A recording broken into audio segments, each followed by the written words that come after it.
പോയാലും അവൻ നെഞ്ചോട് ചേർത്ത് പിടിക്കുന്ന കളിപ്പാട്ടങ്ങളിൽ അനുവിനും സംശയമൊന്നുമില്ല. ദേവനാഥിന്റെ കോട്ട മുഴുവൻ ഒപ്പിയെടുക്കാൻ വേണ്ടതൊക്കെ അവന്റെ പക്കലുണ്ട്. യാതൊരു പേടിയും കൂടാതെ കൂളായി അവനത് ചെയ്യുമെന്ന കാര്യത്തിൽ തനിക്ക് ഉറപ്പുണ്ട്. ജീവ, ഏതോ ആലോചനയിൽ ഇരുന്നവനെ അജിത്ത് തട്ടി ഉണർത്തി. പറയടാ, ആരാണ് നിനക്കും ശംഖുവിനും ഞങ്ങൾ അറിയാതെ സഹായമായി നിൽക്കുന്നത്? ജീവൻ പകപ്പോടെ അവനെ നോക്കി. അതേസമയം തന്നെ ജീവന്റെ ഫോണിലേക്ക് ഒരു മെസ്സേജ് വന്നിരുന്നു. എന്തേ, നിനക്ക് അനുമതി കിട്ടിയോ എന്നോടെല്ലാം പറയാൻ? ആ മെസ്സേജ് എന്താണെന്ന് ഊഹിച്ചതുപോലെ അജിത്ത് ചോദിക്കുമ്പോൾ ജീവൻ തലയാട്ടി. അജിത്തിൽ പുഞ്ചിരി വിടർന്നു. അടുത്ത നിമിഷം ചുവരിൽ തൂക്കിയിരുന്ന ഹാൻഡ്മെയ്ഡ് ഫ്ലവർ ക്രാഫ്റ്റിന്റെ മധ്യത്തിലിരുന്ന ക്യാമറ അജിത്ത് എടുത്തു. ജീവൻ അവനെ അമ്പരപ്പോടെ നോക്കി. ഞാനിത് പ്രതീക്ഷിച്ചാണ് ഈ മുറിയിൽ ഇത്രയും നേരം നിരീക്ഷിച്ചുകൊണ്ടിരുന്നത്. ശംഖു പ്രകടിപ്പിക്കുന്നതൊന്നും അവന്റെ ബുദ്ധിയല്ലെന്നും മറ്റാരോ അവന് പിന്നിലുണ്ടെന്നും എനിക്ക് മനസ്സിലായിരുന്നു. അനുവിലൂടെ ദേവനാഥാവുമെന്ന് കരുതിയാണ് ഞാൻ ഇതുവരെ നിശബ്ദനായത്. എന്നാൽ നിന്നെ നിരീക്ഷിച്ചപ്പോൾ അല്ലെന്നും തോന്നി. കാരണം നിന്നെ തളർത്തിക്കിടത്തിയ ഒരുത്തിനു വേണ്ടി നീ ഇനി നിശബ്ദനായി നിൽക്കില്ലല്ലോ. ഇതെന്തായാലും കണ്ടെത്താൻ അല്പം വൈകിപ്പോയി. അതുകൊണ്ടാണ് കൃത്യമായി നിനക്ക് മെസ്സേജ് വന്നത്. പുഞ്ചിരിയോടെ പറഞ്ഞിട്ടവൻ ആ ക്യാമറ ജനലിലൂടെ പുറത്തേക്ക് എറിഞ്ഞു. പറയ് ജീവ, ആരുടെ ബലത്തിലാണ് നീ ശംഖുവിനെ ട്രെയിൻ ചെയ്തത്? അവനെ നിനക്കെങ്ങനെ അറിയാം? ഇതൊന്നും തുറന്നു പറയാൻ നിനക്ക് ഭാവമില്ലെങ്കിൽ ഇനി ഒന്നിനും നീ എന്നെ പ്രതീക്ഷിക്കരുത്. നീ നിന്റെ രഹസ്യങ്ങളുമായി മുന്നോട്ട് പോയിക്കോളൂ. സഹോദരൻ എന്ന നിലയിൽ നിന്റെ ഒരു കാര്യത്തിൽ ഞാൻ ഇടപെടില്ല, അജിത്ത് കടുപ്പിച്ചു പറഞ്ഞു. അങ്ങനെയല്ല അജിത്തെ, ഞാൻ അയാളെ വിശ്വസിച്ചിരുന്നില്ല, ഇപ്പോഴും പൂർണ്ണമായും വിശ്വസിക്കുന്നുമില്ല. പക്ഷേ ഞാൻ നിന്നോട് പോലും പറയാതെ രഹസ്യമാക്കി വെച്ചിരുന്ന ശംഖുവിന്റെ പിതൃത്വം ആദ്യമനോട് പറഞ്ഞത് അയാളായിരുന്നു. ആര്? ആകാംക്ഷയോടെ അജിത്ത് ചോദിച്ചു. റോബിൻ. റോബിനോ? പുതിയ പേര് കേട്ട സംശയത്തോടെ അവന്റെ മുഖം ചുളിഞ്ഞുപോയി. ഹാ, ഇപ്പോഴയാൾ എക്സ് മിനിസ്റ്റർ കുര്യന്റെ ഡ്രൈവറാണ്. എന്താ? അജിത്തിൽ ഞെട്ടലുണ്ടായി.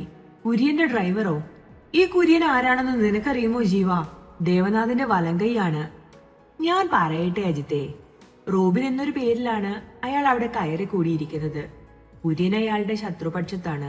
അജിത്തിന് കാര്യങ്ങൾ ചിലതൊക്കെ മനസ്സിലായി. ഓക്കെ, ആയിക്കോട്ടെ. നിങ്ങളും അവനും തമ്മിൽ എങ്ങനെ കണ്ടുമുട്ടി? കുര്യന്റെ മകൾ സ്റ്റെഫി ശംഖു പഠിക്കുന്ന സ്കൂളിൽ അധ്യാപികയാണ്. അങ്ങനെയാണ് റോബിൻ ശംഖുവുമായി അടുക്കുന്നത്. ഇങ്ങനെ ഒരു കാര്യം ഇതുവരെ തന്റെ ശ്രദ്ധയിൽപ്പെട്ടിരുന്നില്ലെന്ന ചിന്തയോടെ അജിത്ത് ജീവനെ നോക്കി. ഒരിക്കൽ അവൻ എന്നെ കാണാൻ വന്നിരുന്നു.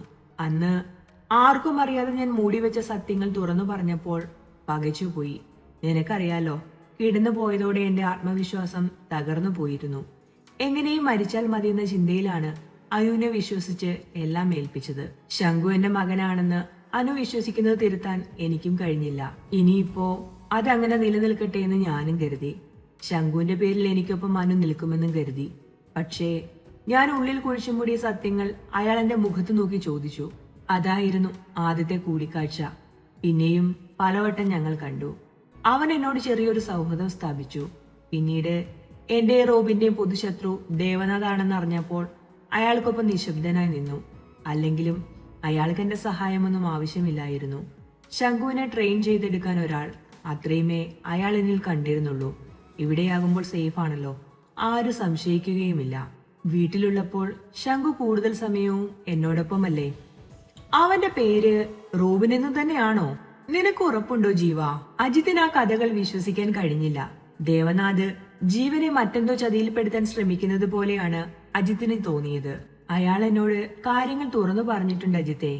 അയാൾ ശരിക്കും റോബിൻ അല്ല. യഥാർത്ഥത്തിൽ അതേ ഐഡന്റിറ്റിയിൽ റോബിൻ എന്ന പേരിൽ ഒരാളുണ്ട്. ആഭ്യന്തരമന്ത്രി ദേവവർമ്മയുടെ വീട്ടിലെ ഡ്രൈവർ ആയിരുന്നു.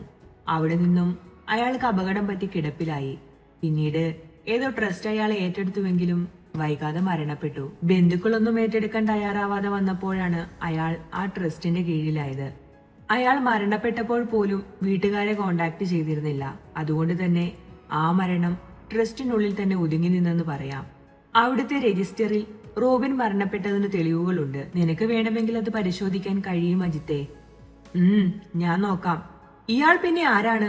എന്താണ് നിന്നോട് പറഞ്ഞിട്ടുള്ളത്? അതേ ഐഡന്റിറ്റിയിൽ മരിച്ചുപോയ റോബിന്റെ പേരിൽ ഒരു പെൺകുട്ടിയെ തേടി ഇറങ്ങിയതാണ് അയാൾ. യഥാർത്ഥ പേര് സുദീപ്. സുദീപ് എന്നൊരു പേര് ഇതുവരെയുള്ള അന്വേഷണത്തിൽ എവിടെയും കേട്ടിട്ടില്ലെന്ന് അജിത്ത് അസ്വസ്ഥതയോടെ ചിന്തിച്ചു. ദേവനാഥിന്റെ കസ്റ്റഡിയിൽ ആ പെൺകുട്ടി ഇന്നും ജീവിച്ചിരിപ്പുണ്ട്. എന്നാൽ അവന്റെ കോട്ടയിലേക്ക് കടക്കാൻ ആർക്കും കഴിയാത്ത സാഹചര്യത്തിലാണ് കുര്യന്റെ ഡ്രൈവറായി അയാൾ കയറിയത്. അതുകൊണ്ട് പ്രത്യേകിച്ച് നേട്ടങ്ങളൊന്നും ഉണ്ടായില്ല.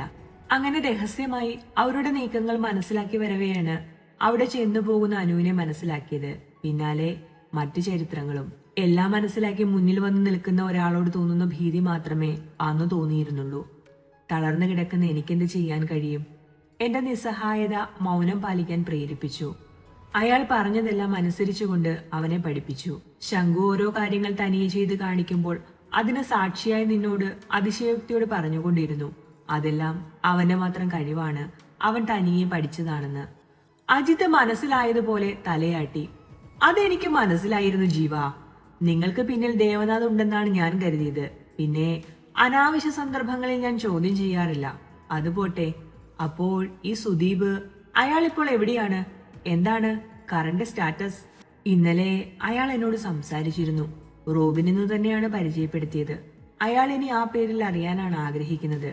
യഥാർത്ഥത്തിൽ റോബിൻ എന്ന പേരുള്ളയാൾ ഇടുക്കിയിലെ ഒരു കർഷക കുടുംബത്തിലെ മൂത്ത മകനാണ്.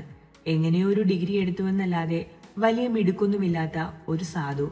അയാൾ ഒരു പെൺകുട്ടിയെ വിവാഹം ചെയ്തുവെങ്കിലും അധികം വൈകാതെ ആക്സിഡന്റ് സംഭവിച്ച് കിടപ്പിലായിരുന്നു. അതോടെ അവന്റെ ഭാര്യ അനിയനൊപ്പം ജീവിച്ചു തുടങ്ങി. അനിയന്റെ ഗർഭം പേറി ഭാര്യ ജീവിക്കുമ്പോൾ അഭിമാനം നഷ്ടപ്പെട്ട ആ ചെറുപ്പക്കാരൻ നാടുവിട്ടു പോന്നു. അതിനുശേഷമാണ് ആഭ്യന്തരമന്ത്രിയുടെ വീട്ടിലെ ഡ്രൈവറായത്. കുടുംബക്കാർ തള്ളിക്കളഞ്ഞ ഒരുവൻ, അതാണ് റോബിൻ. അവന് പിന്നീട് സ്വന്തം വീട്ടിലേക്കോ നാട്ടിലേക്കോ ഒരു തിരിച്ചുപോക്കുണ്ടായിരുന്നില്ല. ആരും അയാളെ അന്വേഷിച്ചു വന്നിട്ടുമില്ല. ഓക്കേ, റോബിന്റെ കാര്യം അവിടെ നിൽക്കട്ടെ. ഈ സുദീപ് ആരാണ്? ഇങ്ങനെ ആൾമാറാട്ടം നടത്തണമെങ്കിൽ അവന്റെ ലക്ഷ്യം നിസ്സാരമാവില്ലല്ലോ. സുദീപ് ജേർണലിസ്റ്റ് ആയിരുന്നു. വലിയ മിടുക്കനൊന്നും ആയിരുന്നില്ല. ഒരു പതിഞ്ഞ സ്വഭാവത്തിനുടമ. അച്ഛൻ പട്ടാളത്തിലായിരുന്നു. നാടിനു വേണ്ടി ജീവൻ വെടിഞ്ഞു. സുദീപിന്റെ ചേട്ടൻ ഡോക്ടറാണ്. കുടുംബമായി കാനഡയിലാണ്. അയാൾ അമ്മയെയും കൂടെ കൂട്ടി. അനിയനൊപ്പം പോകാൻ താല്പര്യമില്ലായിരുന്നു. കാരണം അന്ന് അയാൾക്കൊരു പ്രണയിനി ഉണ്ടായിരുന്നു. അവരെ വിട്ടുപോകാൻ ഇഷ്ടപ്പെട്ടില്ല. സുദീപ് പഠിച്ചിറങ്ങിയ ഉടനെ ഒരു ലോക്കൽ ചാനലിൽ ജോലിക്ക് കയറി. അയാളും കാമുകിയും ഒന്നിച്ചായിരുന്നു. അന്ന് അയാളുടെ പ്രായം 24 25 വയസ്സാണ്. എന്തോ കാരണത്താൽ കാമുകിയുമായി വഴക്കിട്ട് ആത്മഹത്യക്ക് ശ്രമിച്ചു. സംഭവം കുറച്ചു സീരിയസ് ആയിരുന്നു. പ്രായത്തിന്റെ എടുത്തുചാട്ടത്തിൽ സംഭവിച്ചതാണ്. അന്ന് അയാൾക്ക് രക്തം നൽകിയത് ഒരു പെൺകുട്ടിയാണ്. പേര് പറഞ്ഞാൽ നിനക്കറിയും. കാര്യങ്ങൾ ഏകദേശം അജിത്തിന് മനസ്സിലായി തുടങ്ങി. നിഖിലയല്ലേ? അവനോട് പിറുപിറുത്തുകൊണ്ട് അജിത്ത് വേഗത്തിൽ ഫോണിലുള്ള PDF പരിശോധിച്ചു. ക്രിസ്റ്റീനയുടെ സർജറി നടന്നതിന്റെ തലേന്ന് ശക്തി ആ ഹോസ്പിറ്റലിൽ അഡ്മിറ്റ് ആയിരിക്കുമ്പോൾ തന്നെ അതേ ഹോസ്പിറ്റലിൽ രജിസ്റ്റർ ചെയ്തിരുന്ന മറ്റൊരു കേസ്, സൂയിസൈഡ് അറ്റംപ്റ്റ്. പേര് സുദീപ് നാരായണൻ. അജിത്ത് നാരായണൻ എന്ന പേരിൽ ഒന്നുകൂടി നോക്കിപ്പോയി. ഈ സുദീപിന്റെ അച്ഛന്റെ പേര് നിനക്കറിയില്ലേ ജീവ? അറിയാം, സഹദേവൻ എന്നായിരുന്നു പേര്. പക്ഷേ ഹോസ്പിറ്റലിൽ ഇവന്റെ പേര് സുദീപ് നാരായണൻ എന്നായിരുന്നല്ലോ. സുദീപിനെ അറിയുന്നവർക്ക് അയാൾക്കൊരു അച്ഛൻ മാത്രമേ ഉള്ളൂവെന്നും അധ്യാപകനായിരുന്നുവെന്നും അറിയാം. ഞാൻ പറഞ്ഞില്ലേ, അവന്റെ ചേട്ടൻ പഠിച്ചിറങ്ങിയ പാടെ വിദേശത്തേക്ക് പോയി. അമ്മയും കൂട്ടിക്കൊണ്ടുപോയി. അന്ന് സുദീപ് ജേർണലിസത്തിന് ചേർന്ന സമയമാണ്. അവന്റെ ഗാർഡിയൻ നാരായണൻ എന്നൊരാളായിരുന്നു. എന്താടാ? ഒന്നുമില്ലടാ, വെറുതെ ചോദിച്ചതാ. നീ ഈ പറഞ്ഞ സുദീപ് എന്ന റോബിൻ ഇപ്പോൾ സ്റ്റെഫിയുടെ കാമുകനാണ് അല്ലേ? നിനക്കെങ്ങനെ മനസ്സിലായി? പോലീസുകാരനോട് തന്നെ ചോദിക്കണോടാ എങ്ങനെയെന്ന്. അത് ശരിയാ, ഞാൻ ഓർത്തില്ല. ഇതെല്ലാം റോബിൻ എന്നോട് പറഞ്ഞതാണ്. എന്ത്, അവന്റെ കാമുകിയാണെന്നോ? ലക്ഷ്യത്തിലെത്താൻ വേണ്ടി കുര്യന്റെ മകളോട് പ്രേമം കാണിക്കുന്നുണ്ടെന്ന്. ശംഖു അവിടെ നിന്നും കളക്ട് ചെയ്യുന്ന വിഷ്വൽസ് മുഴുവൻ റോബിനായിരിക്കും ചെല്ലുക അല്ലേ? അതെല്ലാം അയാളുടെ ഫോണുമായി കണക്ട് ചെയ്തിട്ടുണ്ട്. എന്നാൽ ചിലതിന്റെ വിഷ്വൽസ് ആ ഡിവൈസിൽ തന്നെയാണ് സ്റ്റോർ ആകുന്നത്. ജീവൻ കാര്യങ്ങൾ തുറന്നു പറഞ്ഞതോടെ ഇനിയൊന്നും സംസാരിക്കാനില്ലാത്തതുപോലെ അജിത്ത് പുറത്തേക്കിറങ്ങി. അവിടെ നിന്ന് അവൻ നേരെ പോയത് മാത്യു എന്ന നാരായണനെ കാണാൻ വേണ്ടിയായിരുന്നു. ജീവനിൽ നിന്നറിഞ്ഞ കാര്യങ്ങൾ സത്യമാണോ എന്ന് ഉറപ്പാക്കുവാൻ വേണ്ടി. സുദീപിന്റെ പേരിനൊപ്പമുള്ള നാരായണൻ അയാളാണോ എന്ന് അറിയാൻ വേണ്ടി. ആണെന്ന് അജിത്തിന് ഉറപ്പുണ്ടായിരുന്നെങ്കിലും അയാളിൽ നിന്ന് നേരിട്ടറിയണമെന്ന് നിർബന്ധമുള്ളതുപോലെ അജിത്ത് കുരുക്കുകൾ ഓരോന്ന് അഴിച്ചു തുടങ്ങിയിരുന്നു.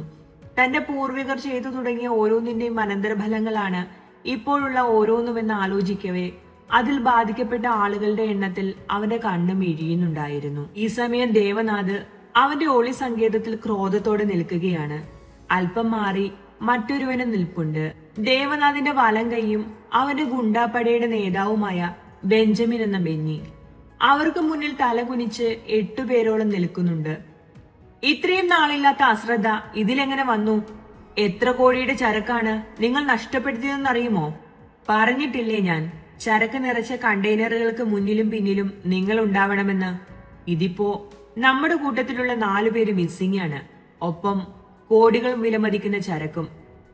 ആര്, എപ്പോൾ, എങ്ങനെ? ബെന്നി ഉറക്കെ ചോദിച്ചുകൊണ്ട് ഓരോരുത്തരുടെയും മുഖത്തേക്ക് നോക്കി. തുടരും.